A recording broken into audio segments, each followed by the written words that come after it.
신약성경 요한복음 4장 46절에서 54절까지 말씀으로 한 절씩 나눠서 읽겠습니다. 예수께서 다시 갈릴리 가나에 이르시니 전에 물로 포도주를 만드신 곳이라. 왕의 신하가 있어 그의 아들이 가버나움에서 병들었더니 그가 예수께서 유대로부터 갈릴리로 오셨다는 것을 듣고 가서 성화대에 내려오셔서 내 아들의 병을 고쳐주소서 하니 그가 거의 죽게 되었습니다. 예수께서 이르시되 너희는 표적과 기사를 보지 못하면 도무지 믿지 아니하리라. 신하가 이르되 주여 내 아이가 죽기 전에 내려오소서. 예수께서 이르시되 가라 내 아들이 살아있다 하시니 그 사람이 예수께서 하신 말씀을 믿고 가더니 의로하는 집에서 그 종들이 오다가 만나서 아이가 살아있다 하거늘 그 낫기 시작한 때를 물은즉 어제 7시에 열기가 떨어졌나이다 하는지라. 그 아버지가 예수께서 내 아들이 살아있다 말씀하신 그때인 줄 알고 자기와 그 온 집안이 다 믿으리라. 이것은 예수께서 유대에서 갈릴리로 오신 후에 행하신 두 번째 표적입니다. 아멘. 54절 말씀까지 읽었습니다. 오늘 본문의 말씀을 가지고 두 번째 표적 그런 제목으로 잠깐 동안 은혜를 나누려고 합니다. 예수께서 우리 행하신 첫 번째 표적은 지난 시간에 우리가 혼인잔치집에서 물로 포도주를 만드신 사건을 우리가 살펴보았습니다. 그리고 두 번째 기적이 오늘 본문에 기록되어 있는데 어떤 왕의 신하의 아들이 사경을 헤매고 있는데 우리 주님께서 그 아들을 고쳐주신 사건이 오늘 본문에 기록이 되어 있습니다. 예수님의 여러 가지 기적 가운데에 첫 번째 기적과 두 번째 기적은 첫 번째, 두 번째 이렇게 성경에 기록이 되어 있어요. 그래서 많은 학자들이 아마 이 저자가 성경을 기록한 저자들이 이 첫 번째 기적과 두 번째 기적을 조금 비교하려는 듯한 그런 의도가 있지 않았을까 그런 추정을 하게 됩니다. 그래서 첫 번째 표적과 이 두 번째 표적에는 공통점이 있고 또 차이점이 있는 것을 성경은 우리에게 가르쳐주고 있습니다. 먼저 이 두 표적의 공통점을 보면 첫 번째로 그 기적의 원동력이 기적의 원인이 말씀과 순종에 있었다는 것입니다. 우리가 지난 시간에 물로 포도주를 만든 그 사건을 우리가 좀 돌이켜보면 마리아가 말하죠. 하인들에게 너희에게 무슨 말씀을 하시든지 그대로 하라. 먼저 하인들에게 그렇게 마리아가 말하자 예수께서 이 하인들에게 심부름을 시키는데 처음에는 돌 항아리에 물을 가득 채우라 그랬고 또 물을 가득 채운 다음에는 그 물을 떠서 연회장에 갖다 주어라 그렇게 했어요. 그런데 그 말씀에 하인들이 온전히 순종하였기 때문에 기적이 일어났다라고 우리가 지난 시간에 살펴보았습니다. 오늘 본문에도 왕의 신하에게 예수께서 가라 네 아들이 살아있다 그렇게 말씀하셨는데 오늘 이 왕의 신하가 그 말씀을 믿고 순종하여 갔더라 라고 말씀하고 있다는 것입니다. 그랬더니 오늘 본문에 우리가 뒷부분에 가서 기록한 것처럼 그의 아들이 살아났다는 것입니다. 자, 두 번째로 오늘 이 두 표적의 공통점은 제가 지난 시간에 이것을 그냥 기적이라고 하지 않고 성경이 표적이라고 기록하였다 그랬죠. 이 표적에는 반드시 그 기적 그 자체의 의미가 있는 것이 아니라 뭔가 우리에게 교훈하고자 하는 다른 메시지가 있다는 것입니다. 그런데 그 표적이 왜 있게 되는가? 바로 이 기적의 결과로 사람들이 예수를 믿는 결과들이 일어나게 되어졌다는 것입니다. 요한복음 2장 11절에 보니까 제자들이 그를 믿으니라. 물로 포도주를 만드신 그 사건을 보고 제자들이 그를 믿으니라. 오늘 본문에도 그 왕의 신하의 아들이 이제 죽을 병에 걸렸다가 다시 살아나게 되니까 53절에 온 집안이 그를 믿으니라 라고 말씀하고 있다는 것입니다. 자, 그 다음에 오늘 이 두 표적에 차이점도 있는 것을 성경은 우리에게 가르쳐주고 있습니다. 그 첫 번째는 우리가 지난 시간에 보았던 그 첫 번째 기적은 갈릴리 가나의 혼인잔치집에서 일어났어요. 그리고 오늘 두 번째 표적은 어디서 일어났냐면 죽음의 질병이 사람을 생명을 위협하는 병상에서 일어났다는 것입니다. 물이 포도주로 변한 것은 질적인 변화. 이것은 우리 주님께서 온 세상 만물을 창조하시고 주관하시는 창조주이심을 나타내고 있는 것입니다. 오늘 이 두 번째 표적에는 우리 예수께서 능력을 행하시는데 시공간을 초월하시는 전능하신 하나님이신 것을 우리에게 가르쳐주고 있다는 것입니다. 오늘 본문에 왕의 신하가 예수께 나와서 이렇게 말합니다. 37절에 보니까 내려오셔서 아들의 병을 고쳐주소서. 그때 이 예수께서는 갈릴리 가나에 계셨고 지금 이 병든 아들은 가버나움에 있어요. 가버나움은 가나보다는 북쪽에 있는 곳이지만 지대가 낮아요. 그래서 갈릴리 가나는 높은 지대에 있고 가버나움은 낮은 지대에 있기 때문에 내려오셔서 라고 하는 표현을 썼다는 것입니다. 그런데 그 거리가 학자들에 따르면 한 30km 정도 되는 거리인데 이 거리를 초월해서 예수의 능력으로 그 병을 고치는 놀라운 기적이 일어났다는 것입니다. 우리가 서로에게 우리가 또 우리 민족을 위해서 또 우리가 열방의 모든 민족을 위해서 기도할 때에 거리가 엄청나게 떨어져 있지만 그 모든 거리를 초월해서 우리 하나님은 역사하시는 분이신 것을 우리가 경험하고 있지 않습니까? 그래서 오늘 본문에도 많은 거리를 떨어져 있음에도 불구하고 그 시공간을 초월해서 우리 예수님의 표적이 나타났다라고 성경은 말씀하고 있습니다.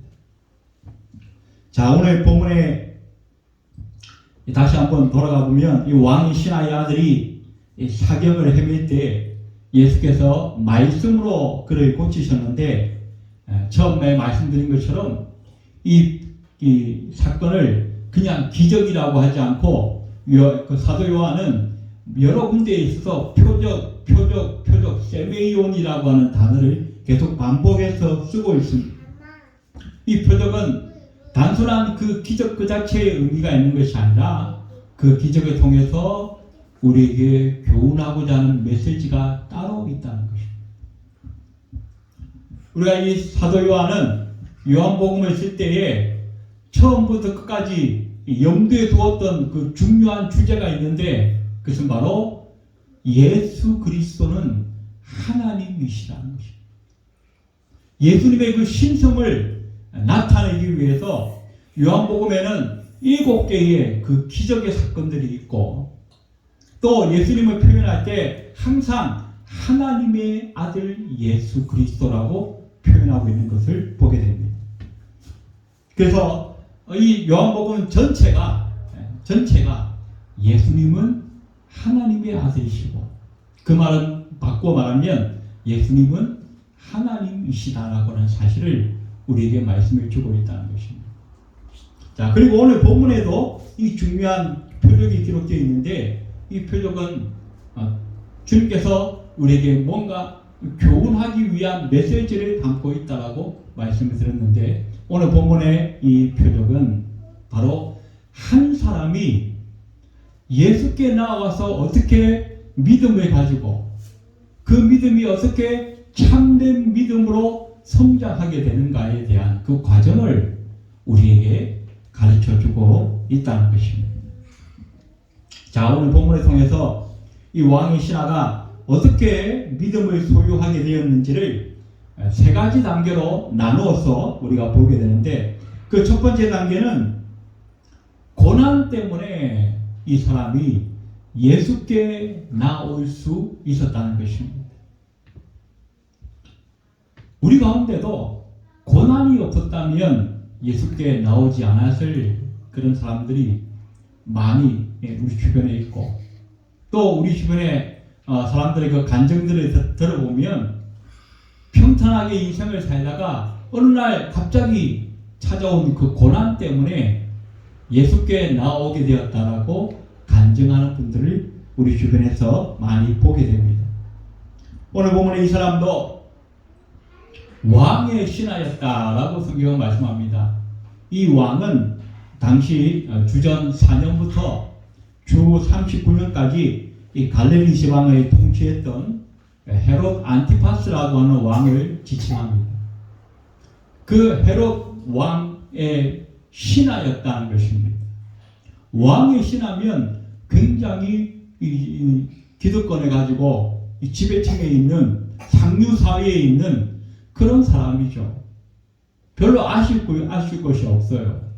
별로 불편한 것이 없어요. 더군다나 지금 이 로마의 이스라엘을 지배하고 있는, 로마가 이스라엘을 지배하고 있는 그 분봉왕으로서 이 헤롯 왕은 굉장한 권세와 또 굉장한 파워를 지닌, 그리고 이스라엘을 아주 학대하던 그런 상황이기 때문에 그런 왕의 신하였다는 것은 엄청난 권세를 가진 사람임에 틀림없다는 것입니다. 이런 사람이 일개 그 청년 예수를 어떻게 찾아올 수 있을까? 지금도 어떻게 해요? 우리 사회에서 좀 이 기득권을 가지고 상류 사회에 사는 사람들은 신앙생활 하기가 쉽지 않습니다. 왜? 겸손한 마음이 없기 때문에, 간절함이 없기 때문에, 절실함이 없기 때문에 누군가에게 의지해야겠다라고 하는 그런 겸허한 마음이 없어요.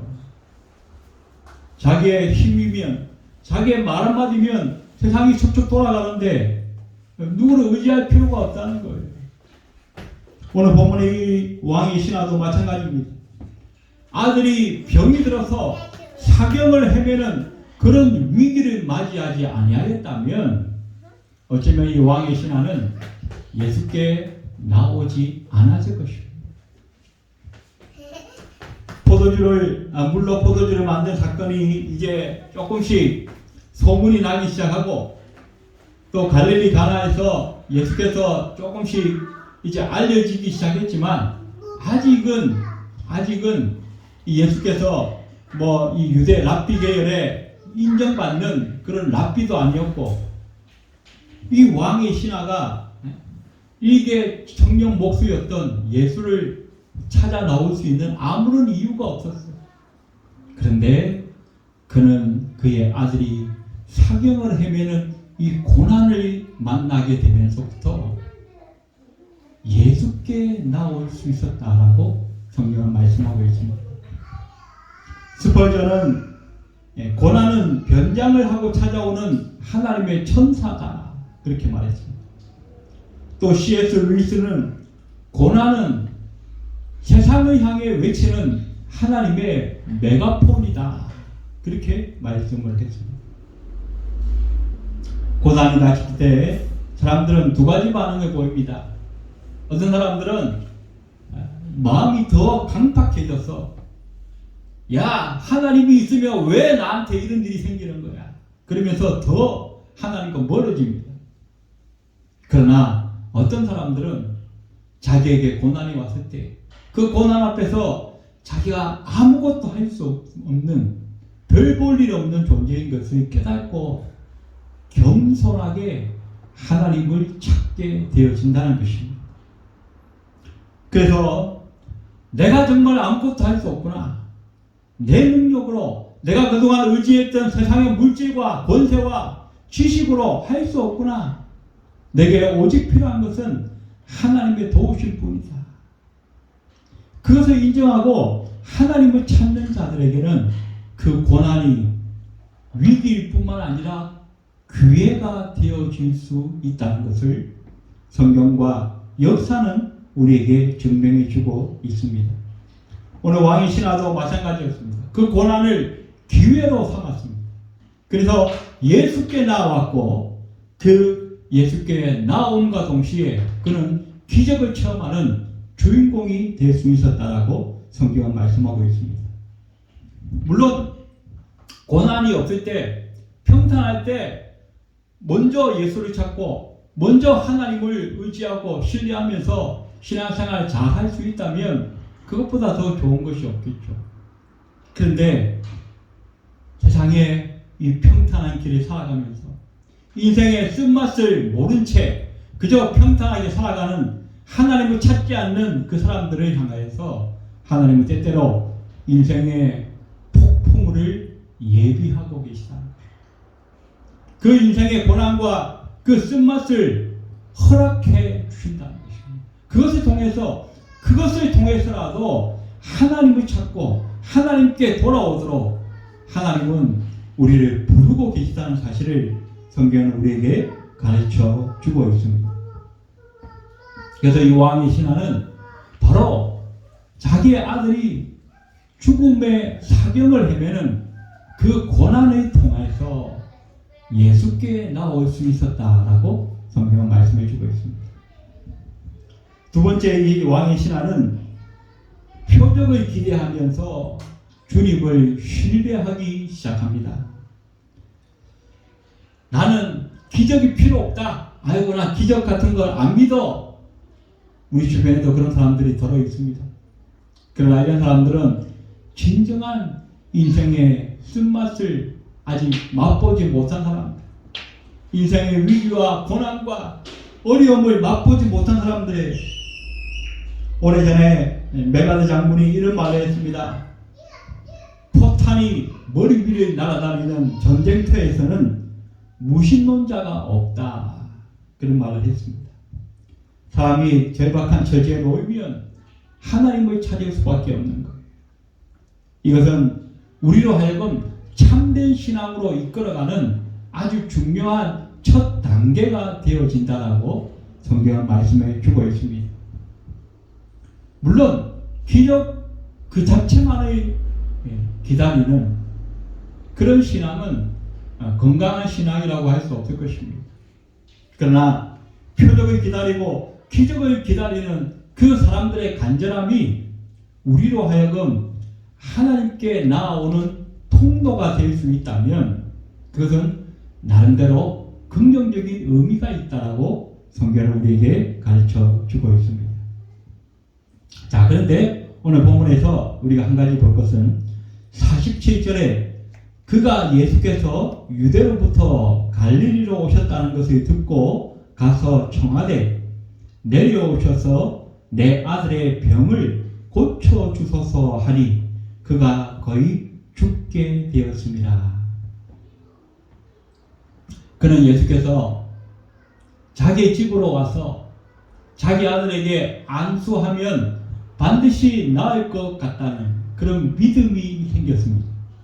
그래서 예수께 나와서 청합니다. 그런데 우리 예수님께서는 내려가시지 않더라도 그 자리에서 말씀 한마디만으로도 그 아들을 얼마든지 고칠 수 있는 분이라는 것을 믿는 자리까지는 나아가지 못했던 것 같습니다. 아까 말씀드린 것처럼 가버나움에서 가나까지는 한 30km 정도가 되는 거리인데 우리 주님은 얼마든지 그 시공간을 초월해서 역사하실 수 있는 분이라는 것을 이 왕의 신하는 미처 알지 못했던 것 같습니다. 우리는 하나님을 찾는다고 하면서도 또 어떤 문제를 가지고 하나님께 나와서 하나님 이 문제 좀 해결해 주세요 기도하면서도 내 생각과 내 방식대로 내 방법대로 하나님께서 해결해 주시기를 요구할 때가 많습니다. 하나님은 하나님만의 특별한 방법이 있는데 내가 이 유한한 인간의 세상에서 배우고 경험했던 그 방법을 가지고 하나님 이렇게 해주세요. 문제를 해결해 준 것도 하나님 뜻이고 그 문제를 통해서 해결하시는 그 방법까지도 하나님의 뜻에 맡겨야 되는데 문제를 해결해 주세요라고 요구하면서 내 방식대로 해주세요. 내 생각대로 해주세요. 내 기대대로 해주세요라고 요구하는 모습이 우리의 모습이 아니냐는 것입니다. 오늘 이 왕의 신하도 마찬가지였습니다. 예수께서 직접 저 30km 떨어져 있는 그 가버나움에 있는 우리 아들이 지금 병으로 누워있는 그 집까지 내려오셔서 직접 손을 얹어 안수해 주셔서 낫게 해 주십시오라고 요구하고 있다는 것입니다. 우리 주님은 그러실 필요가 없잖아요. 그 자리에서 말씀 한마디면 네 아들이 살았다라고 말씀 한마디 하시면 되는 거예요. 우리가 혹시 그런 모습으로 하나님께 기도하고 있지는 않은지 우리는 한번 돌아볼 필요가 있다는 것입니다. 우리가 그 열왕기서에 보면 그 아람의 군대 장관이었던 나아만이라고 하는 장군이 있었습니다. 굉장히 이 전쟁을 잘하는 그런 장군이었는데 무슨 이유인지는 모르지만 문둥병이 들었어요. 그래서 이제는 모든 것을 이제 전폐하고 이제 죽음만을 기다리게 되는데 자기 집에 이스라엘에서 이 포로로 잡혀온 여종이 하나 있는데 그 여종이 이 사람에게 저 이스라엘에 있는 우리 엘리사 선지자에게 가면 당신의 그 문둥병도 고칠 수 있을 것입니다. 그 엘리사 선지자는 하나님과 깊이 교통하는 거룩한 선지자이기 때문에 얼마든지 당신의 병을 고칠 수 있을 것입니다. 그래서 이 나만 장군이 어떻게요? 그 엘리사 선지자에게 갑니다. 엄청난 그 예물을 예물인지 모르겠지만 그 엄청나게 준비를 해가지고 아주 그냥 호위병을 앞뒤로 붙이고 막 아주 거창하게 이 엘리사를 찾아갑니다. 그랬더니 이 엘리사가 뭐예요? 집 밖에 나와보지도 않고 왔어? 그래, 그럼 저 요단강에 가서 7번 들어갔다 나갔다 해. 그러면 깨끗하게 될 거야. 나와서 얼굴 앞을 쳐다보지도 않고 그냥 대뜸 자기 종을 시켜가지고 말을 전하는 거예요. 그래도 그 당시에 이 고대건동을 훈령했던 이 나만 장군이 엄청나게 기분이 나쁜 거예요. 아니 내가 여기까지 왔는데 나와보지도 않고 그냥 요단강에 가서 씻으라 그러네. 그래서 왕하 5장 11절에 보니까 나만이 노하여 물러가며 이르되 내 생각에는 그가 내게로 나와 서서 그의 하나님 여호와의 이름을 부르고 그의 손을 그의 부위 위에 흔들어 나병을 고칠까 하노라. 이 나아만 장군은 어떻게요? 자기가 이 엘리사에게 찾아오면서 이미 예상을 한 거예요. 아, 내가 거기 가면 이 엘리사 선지자가 직접 나와서 하나님의 이름을 크게 부르고 내 몸에 이렇게 손을 대면서 안수하면서 하나님이여 이 사람을 고쳐주소서 이렇게 할 거라고 예상을 했다는 거예요. 그런데 그 예상대로 되지 않았다고 해서 화가 나가지고 그냥 돌아가겠다는 겁니다. 얼마나 엉터리 같은 어리석은 일입니까? 이것은 뭐예요? 마치 환자가 의사 보고 당신이 이렇게 처방하시오. 내가 이렇게 아프니까 이렇게 처방하시오. 이렇게 말하는 것과 마찬가지예요. 내가 아픈 것은 내가 이렇게 아프다는 것을 이야기하는 것은 환자의 할 일이지만 그 나머지 처방에 관한 부분은 의사가 알아서 할 일이에요. 그 타이레놀을 처방하든 아스피린을 처방하든 그것은 의사가 알아서 할 일이고 의사의 지시에 따라야 자기의 병이 낫는 거죠. 그런데 내가 이러니까 이렇게 처방해 주시오. 저렇게 처방해 주시오. 그건 의사와 환자가 뒤바뀐 모습이 아니겠습니까? 우리가 하나님의 신앙생활 할 때도 마찬가지입니다. 우리가 다른 모습도 마찬가지지만 특별히 기도할 때도 보면 하나님 내 문제가 이러니까 이렇게 해주세요. 그러나 하나님은 우리의 생각과 우리의 기대보다 훨씬 더 크고 훨씬 더 놀라운 모습으로 역사하실 때가 더 많다는 것이에요.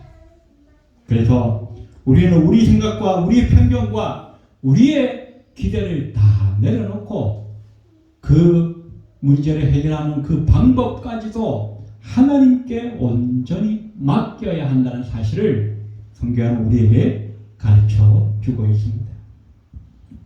세 번째로 오늘 이 왕의 신앙은 비로소 말씀을 신뢰하는 신앙을 갖게 되었다라고 말씀하고 있습니다. 오늘 50절에 보니까 예수께서 이르시되 가라 내 아들이 살아있다 하시니 그 사람이 예수께서 하신 말씀을 믿고 갔다. 단순히 주님은 말씀만 하셨는데 이 사람이 이 왕의 신하가 그 말씀을 믿고 갔다는 거예요. 자, 아까 말씀드린 것처럼 그 거리가 30km나 된다고 했습니다. 자, 예를 들어서 제가 우리 아들이 죽을 병이 걸려가지고 예수께 나가서 기도했는데 예수께서 네 아들이 살았다 믿고 가라 그랬다면 그날로 막 열심히 뛰어가지 않겠습니까? 내 아들이 정말 살았는지 확인하려고 밤이든 새벽이든 막 무조건 뛰어가지 않겠습니까? 그런데 오늘 이 사람은요 그 다음날 갔다. 그 다음날 오늘 52절에 보니까 그 다음날 종들을 만났다라고 말씀하고 있어요. 이 말씀은 무슨 말이에요? 그 예수님의 말씀을 듣는 순간에 아, 내 아들이 나았구나. 내 아들이 살았구나 라고 하는 그 마음에 확신이 있었고 그 확신 때문에 이 사람의 마음에 평안이 주어졌다는 것입니다. 그래서 막 조바심 내면서 아이고 빨리 가야지 빨리 가서 내가 내 아들 살았는지 확인해야지 그런 그 제박한 마음이 없었다는 거예요. 평안히 그래 내 아들은 이제 살았어. 내일 가도 내 아들은 멀쩡히 살아있을 거야. 우리가 얼마나 바르게 기도했는가는 기도한 뒤에 우리의 행동을 보면 알 수가 있어요. 기도한다고 막 열심히 울고불고 막 콧물 짜면서 해놓고는 돌아가면서 근심이 한가득이에요. 그럴 것 같으면 기도 왜 합니까? 진짜 기도한 사람들은 올 때는 근심이 한가득이어도 기도하고 갈 때는 밝은 표정으로 가야죠. 왜? 전능하신 하나님께서 내 기도 들으시고 내 문제를 해결할 것을 믿고 기도한 거 아니겠습니까? 그러면 그걸 내려놔야죠. 이제 하나님이 해결하실 거다. 믿어야죠. 그걸 믿는다면 내 마음에 평안이 와야죠. 빌립보 4장 6절에 보니까 아무것도 염려하지 말고 다만 모든 일에 기도와 간구로 너희 구할 것을 감사함으로 하나님께 아뢰라. 그리하면 모든 지각에 뛰어난 하나님의 평강이 그리스도 예수 안에서 너희 마음과 생각을 지키시리라. 우리가 기도한다고 해서 당장 기도가 예수님의 이름으로 기도합니다. 아멘. 눈 뜨는 그 순간에 모든 문제가 다 해결되거나 이런 건 아닙니다. 우리가 어떤 때는 막 40일 작정하고 막 한 달, 두 달 기도했는데도 불구하고 여전히 그 문제가 우리 앞에 그대로 있을 수도 있어요. 왜? 하나님의 때가 아니면 그 문제가 해결되지 않는 거예요. 그런데 중요한 것은 그러면 해결되지도 않는데 왜 기도하는가? 기도하고 나면요. 진짜 기도하고 나면요. 마음에 평안이 와요. 그 문제가 해결된 것도 아닌데도 불구하고 예전처럼 막 밤잠 못하고 자다가 막 일어나고 설치고 막 안절부절 못해서 막 이도 손에 잡히지 않고 그러는 것이 아니라 기도하고 나면요. 당장 내 눈앞에서 그 문제가 해결되지 않았다 할지라도 마음에 평안이 옵니다. 왜? 하나님께서 주시는 평안이. 이 평안이 뭡니까? 내가 너의 기도를 듣고 내가 원하는 때에 이 문제를 해결해 주시겠다라고 하는 보증이에요. 약속이에요. 그 약속이 먼저 우리에게 평안으로 오는 거예요. 이게 없으면요. 내 기도가 제대로 안 됐거나 하나님이 지금 응답하신 게 아니에요. 그러나 지금 당장 내 눈앞에 문제가 해결되지 않았다 할지라도 내 마음이 평안이 온다는 것은 하나님이 내 기도를 들으셨구나. 확신을 먼저 주시는 거예요. 그러면 그 문제는 반드시 해결되게 되어 있어요. 단지 시간적으로 지금 당장 해결되지 않았다 할지라도 한 달 후에, 1년 후에 아니면 내 자식 때라도 반드시 그 문제는 해결될 수밖에 없다는 것을 하나님이 먼저 우리에게 보증으로 주시는 거예요. 오늘 본문의 이 왕의 신하는 바로 그 보증을 받은 거예요. 그 확신을 받은 거예요. 지금 당장 자기 눈앞에서 그 아들이 살아나는 것을 본 것은 아니지만 예수의 말씀을 듣고 그 말씀을 믿음으로 받아들이는 그 순간에 그 마음에 큰 확신과 평안이 온 거예요. 오늘 예배하는 저와 여러분의 믿음도 늘 눈에 보이는 그런 표적, 기적 이것 때문에 우리가 신앙생활 하는 그런 그 시작이 되기도 하지만 그보다는 근본적으로 하나님의 말씀을 믿는 이 믿음이 우리에게 우선적으로 있어져야 할 것입니다. 표적 때문에 우리가 예수께 나왔다 할지라도 우리의 믿음의 성장은 당장 내 눈앞에 뭔가 보이지 않아도 나는 하나님을 믿습니다.